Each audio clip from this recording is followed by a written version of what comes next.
Perkenalkan, nama saya Samuel Elvit Tosoid. Dalam video ini saya akan menjawab 5 pertanyaan dari tugas UAS mata kuliah Islamologi yang diampu oleh Pak Farid Ridwanuddin. Yang pertama, apa kesan dan pembelajaran penting yang saudara sudah dapatkan selama mengikuti pembelajaran mata kuliah selama 1 semester ini? Kesan yang didapatkan selama kelas berlangsung lumayan memberikan pemahaman baru terkait pemahaman dan isu-isu yang hampir sama dalam pembahasan kekristenan dengan Islam. Sejarah panjang yang dihadirkan mulai dari masa Nabi Muhammad SAW, Khalifah, sampai masa ideologi dan aksi Muhammadiyah dalam masalah lingkungan. Pembelajaran yang penting yang saya dapatkan dalam penjelasan kelas dan pembahasan dari dosen adalah mengenai peran dari Muhammadiyah sebagai organisasi keagamaan dalam usaha merespons permasalahan lingkungan yang semakin memburuk. Kemudian yang kedua, selama mempelajari Islamologi semester ini, pembahasan apa yang menurut Anda penting dan apa relevansinya bagi kehidupan saudara-saudari? Selama mengikuti mata kuliah Islamologi semester ini, saya tertarik dengan kegiatan agraria masa 4 Khalifah dengan mengaitkan isu agraria yang saya ataupun Indonesia alami. Masa kepemimpinan 4 Khalifah merupakan masa-masa awal kejayaan agama Islam, terutama ketika perluasan wilayah kekuasaan semakin meningkat. Banyak usaha yang dilakukan pemimpin 4 Khalifah untuk tetap meningkatkan kesejahteraan para pemeluk agama Islam. Salah satunya adalah meningkatkan sistem agraria melalui pertanian. Tokoh yang berkesan adalah Abu Bakar As-Siddiq, yang mana tokoh ini berperan penting untuk mengatasi isu penindasan yang dialami kaum muslimin yang lemah setelah meninggalnya Nabi Muhammad. Masalah penindasan yang dialami berupa kemiskinan dan tentunya kelaparan. Dalam usaha untuk membebaskan kaum muslimin dari kemiskinan, Abu Bakar berusaha memanfaatkan tanah kekuasaan untuk meningkatkan perekonomian melalui pertanian atau agraria. Selain itu, Abu Bakar yang berkeinginan untuk memberikan sebagian tanah kekuasaan mereka kepada Talha bin Ubaidillah langsung mendapatkan penolakan dari sahabatnya, karena mereka tahu bahwa Talha bin Ubaidillah sudah termasuk golongan orang kaya dan ia juga hanya memikirkan nasibnya sendiri, sehingga Abu Bakar langsung membatalkan tujuan tersebut. Alasan lain adalah karena perkembangan agama Islam semakin berkembang dan semakin bertambah pula pengikutnya, sehingga tanah untuk tempat pertanian dan tempat tinggal sangat-sangat diperlukan, dan apabila pemberian tanah tersebut tetap dilakukan, maka akan terjadi banyak pemberontakan dan berakibat kematian. Pertanyaan ketiga, di dalam mata kuliah ini dibahas topik mengenai gerakan lingkungan di dalam Islam, baik di level internasional maupun nasional. Bisakah saudara-saudari membuat perbandingan dengan gerakan lingkungan yang diselenggarakan di gereja saudara-saudari?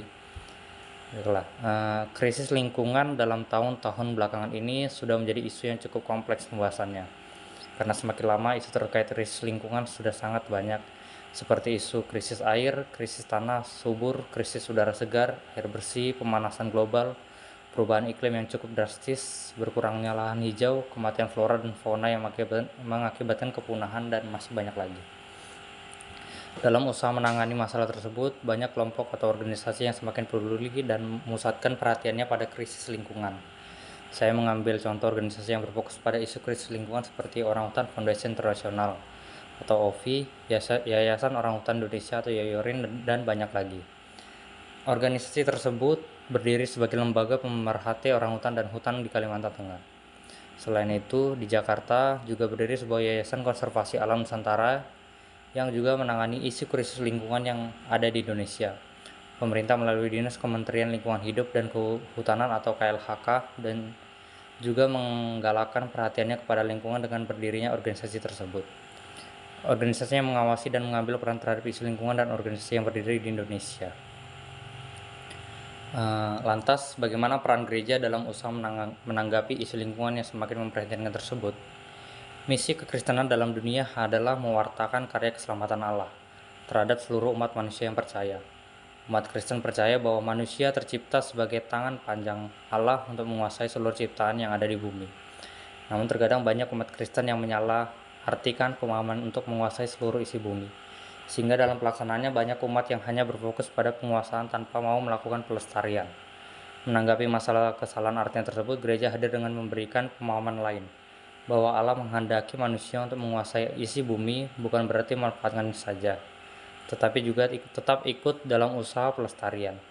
Usaha yang sudah dilakukan gereja adalah dalam menanggapi isu krisis lingkungan seperti melakukan usaha penanaman pohon yang sudah dilakukan gereja melalui program PGI, melakukan penolakan terhadap tawaran yang diberikan pemerintah untuk menolak pemberian izin mengurus tambang, yang mana umat muslim juga ikut dalam usaha penolakan tersebut. Selain itu, gereja juga telah memberikan pemahaman teologi ekologi kepada para jemaat melalui seminar ataupun khotbah, memperingati hari lingkungan hidup atau hari air, hari tanah, hari menanam pohon, dan hari peduli sampah.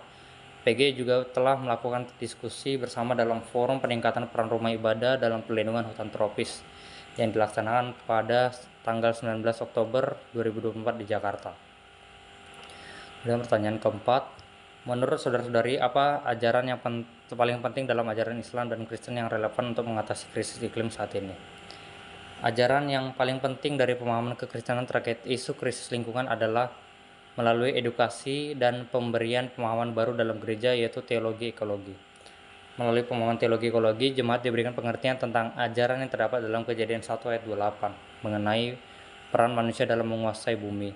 Dalam beberapa pemahaman, terkadang manusia merujuk umat Kristen memandang peran manusia di bumi untuk beranak cucu dan menguasai bumi disalahartikan. Pemahaman yang salah tersebut membuat umat manusia malah berfokus pada usaha untuk memanfaatkan sumber daya alam dengan berlebihan, tanpa memperhatikan dampak dari pemanfaatan yang berlebihan tersebut. Pemahaman teologi ekologi berusaha untuk merubah stigma masyarakat terkait perintah yang ada dalam Alkitab tersebut, sehingga hadirlah pemahaman baru yang menegaskan bahwa manusia hadir di dunia bukan hanya untuk memanfaatkan sumber daya alam saja, tetapi juga berperan dalam menjaga bahkan mengembangkan setiap sumber daya alam yang dapat diperbarui. Usaha tersebut bukan tanpa alasan, karena melihat iklim yang semakin memburuk membuka mata para teolog-teolog untuk memikirkan isu tersebut untuk langsung hidup bumi dan seluruh makhluk hidup. Usaha yang mungkin dapat dilakukan adalah dengan mengedukasi jemaat tentang pentingnya menjaga bumi dengan tidak memanfaatkan air secara berlebihan, tanpa adanya kontrol yang baik, melakukan program-program penanaman pohon untuk meningkatkan sumber oksigen, pembatasan penggunaan sumber listrik untuk mengurangi pemanasan bumi akibat menipisnya lapisan ozon, melakukan kerja sama dengan agama lain yang ada di Indonesia, baik agama nasional maupun agama kepercayaan yang telah diakui keberadaannya. Kerjasama dapat dilakukan dengan melakukan kegiatan forum resmi untuk membahas isu krisis lingkungan hidup. Pertanyaan kelima, mohon gambarkan relasi dan kerjasama Islam dan Kristen Protestan untuk mewujudkan keadilan lingkungan hidup di Indonesia. Apakah relasi dan kerjasama itu sejalan dengan prinsip STFT, yaitu Grand Campus Blue Seminary? Jika relasi dan kerjasama Islam dan Kristen belum menuju pada hal tersebut, apa saran yang dapat saudara-saudari sampaikan? Dalam upaya penanganan krisis global mengenai lingkungan hidup, banyak usaha yang telah dilakukan lembaga-lembaga kecil maupun lembaga dunia dalam penanganan tersebut. Kita dapat melihat beberapa contoh penanganan yang dilakukan untuk meminimalisir dampak kerusakan bagi bumi akibat ulah manusia. Greenpeace dan Pandawara Group dapat dijadikan contoh kecil organisasi yang peduli terhadap masalah lingkungan hidup terkait sampah. Dan Orangutan Foundation Internasional, Borneo Institute Foundation, dan Yayasan Inisiasi Alam Rehabilitasi Indonesia juga merupakan organisasi yang berfokus pada isu lingkungan, hutan hujan tropis, dan perlindungan satwa yang ada di Kalimantan. Bagaimana dengan usaha agama-agama besar yang ada di Indonesia dalam merespons masalah lingkungan yang semakin krisis ini?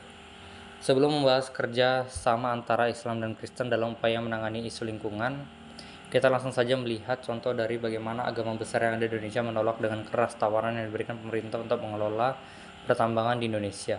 Kesepakatan agama yang ada di Indonesia untuk melakukan penolakan tersebut tampaknya sudah berjalan dengan baik melihat usaha dari agama tersebut yang bermisi untuk kembali menyelamatkan bumi dari krisis lingkungan. Sedangkan untuk relasi yang dibangun, banyak kolaborasi yang dilakukan bukan hanya agama Islam dan Kristen saja, tapi seluruh agama nasional di Indonesia juga turut berperan dalam usaha membumingkan isu-isu kerusakan ekologis supaya mata dunia semakin terbuka. Sendiri menyoroti kegiatan yang dilakukan organisasi-organisasi agama di Indonesia yang membahas masalah krisis hutan hujan tropis yang semakin berkurang perluasannya.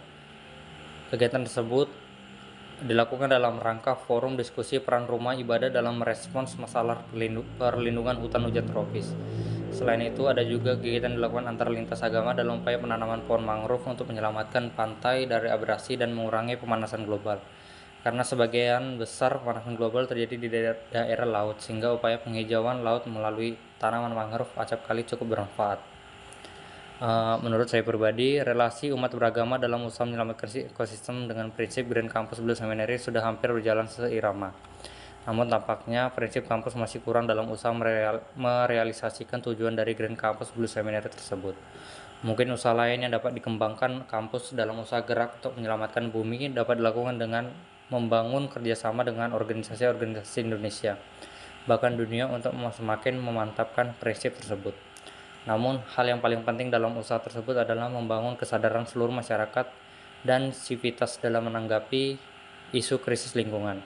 Jangan menunggu bumi semakin rusak dan tidak dapat lagi tertolong baru masyarakat sadar. Lakukan hal terkecil sekalipun sudah turut membantu penyelamatan. Terima kasih.